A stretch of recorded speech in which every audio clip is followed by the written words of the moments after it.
Write 3 things you're grateful for. Express the story of your life in 6 words. Write 3 wishes of yours. According to research, this reduces your stress level. But guess what? I'm not doing any of it. Hello guys, and welcome back to my YouTube channel. I'm Roberta Lazarus, and thank you for tuning in and watching this video today because it's going to be very beneficial and helpful to you. Yes, I'm late about journaling because it's already 2024 first week, but guess what? I am sure that I have actually taken all the important points, compiled, and I'm giving it to you. So is journaling good or bad? We don't know, it depends on individual. To me, I've been journaling for about 4 years now, and the journey has been good. But what is the main problem? Why does journaling become bad to someone is if you put excessive amount of goals, or when you don't flip through your journal very often. So there's no point of you preparing a beautiful journal book and it is of no use to you because you're not flipping through the pages, you're not updating your life in there, your goals, your progress, nothing's being updated. So what's the point of journaling? So if you're not the kind of person who wants to update things in the book, then journaling is not for you. But if you are like me, you just want to keep things organized, you like to tick off bucket lists and just update about your goals and what you have to tick off this year and stuff like that, then it is good for us. So it is good and it is bad, it depends on individual. So if it's not for you, don't go for it. But you think you want to start trying it out, why not? So watch until the end of the video because it is very important, remember, or else it's going to fly you.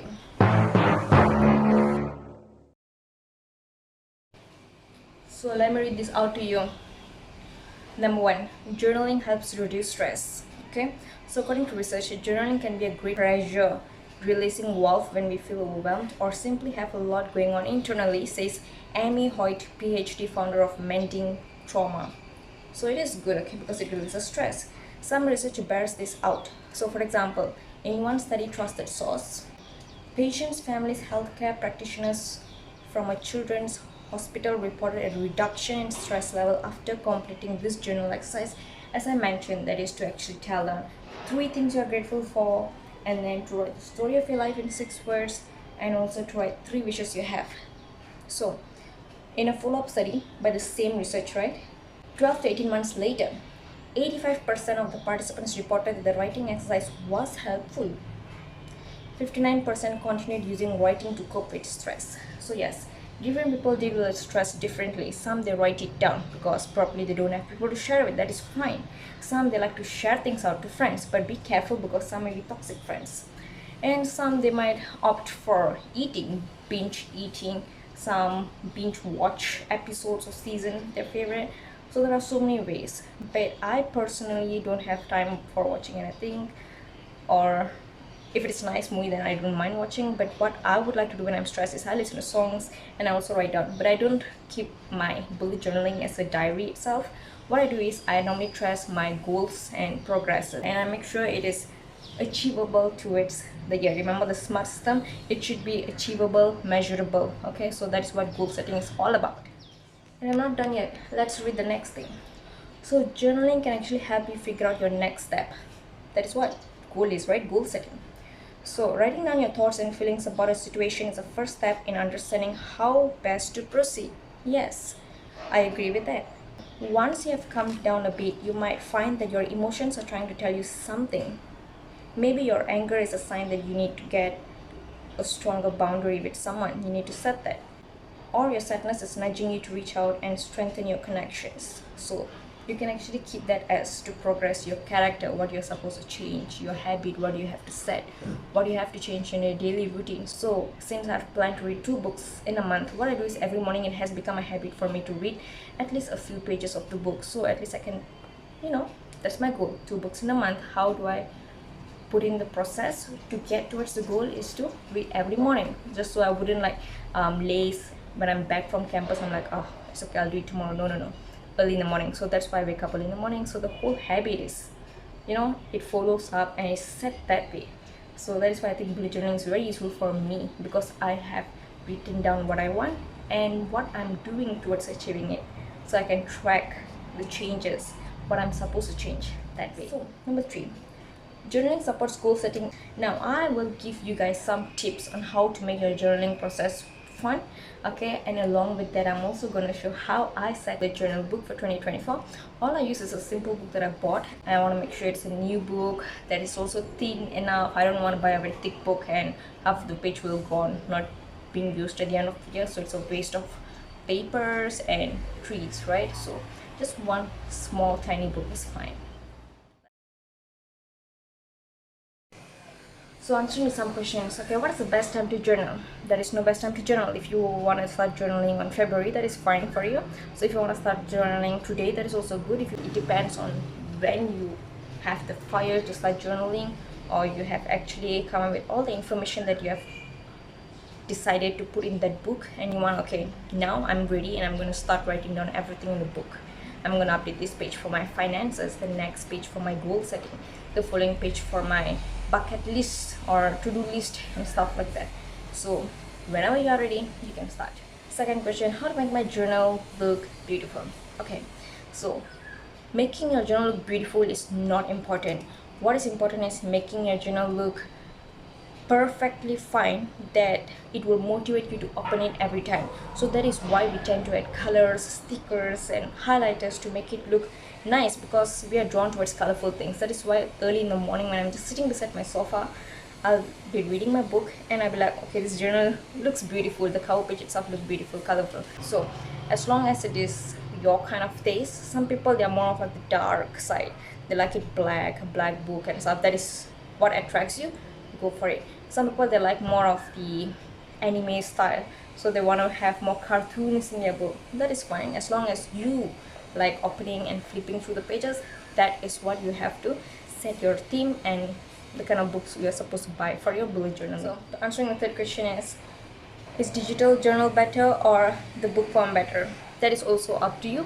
If you prefer it digital, you can proceed with that. If you like in the form of book, which you can flip through, physically touching it and having the smell of it, the pen, writing it down and stuff, that is also good for you.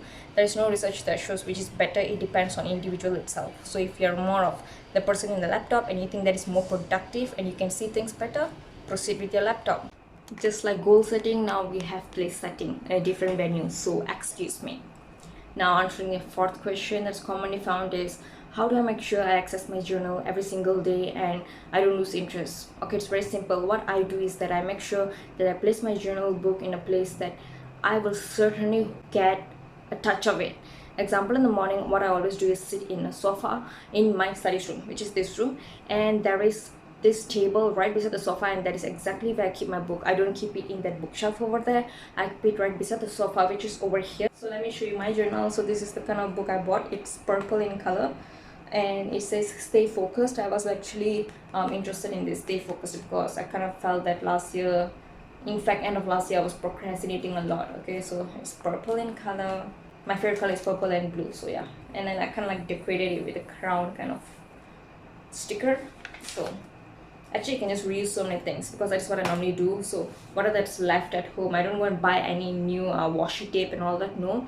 So whatever glitter pens, stickers, old papers, I just kind of like cut it up and decorate it. So being a minimalist and sustainable person, that is what I would prefer doing, and I am happy because I made use of some old materials, even some old product boxes. I can just cut it and decorate it anyway. Maybe you can just write your manifestation quotes there and stick it.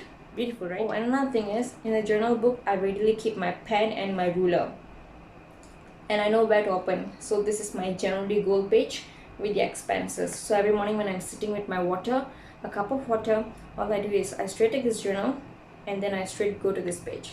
So I can already see my January to-do list, and I can update my expenses every time I come back every single day. You design it your style, you keep it in a place that you will actually access every single day, and digital or the physical journal also can be done. You can actually set it anytime. Okay, you can start doing it anytime. There is research saying it wouldn't affect anything. Okay, if you're going to do it like tomorrow or today, it is fine. Okay, it always depends on you yourself. I know my style, you have to figure out your style. That is what journaling is all about, right? You can get to know more about you. Okay, if you're angry towards this person today, you have actually written that feeling down. So what are you supposed to do? Why? What? How did it happen? So stuff like that. So it kind of like track everything, and studies did confirm that journaling tend to reduce stress, reduce your blood pressure level, and also makes you feel calmer because you've actually spit all your trauma, your emotions, your negative thoughts in that book. So everything has been flowing, okay, has been flowed and passed to something else. Thus here is empty relief, and then you can sleep more stress free, right?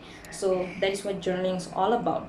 But if you know that you wouldn't end up using the journal, example, you have set all your goals this month, and tomorrow or by next month you are not the kind of person who will just keep up with it, you don't have to do it, okay? That is not meant for you. Maybe you're the kind of person who just wants to write your to-do list every single day and you cut that off. Yes, that is fine for you. You don't need a bullet journaling. So just because it is trendy does not mean it's meant for you.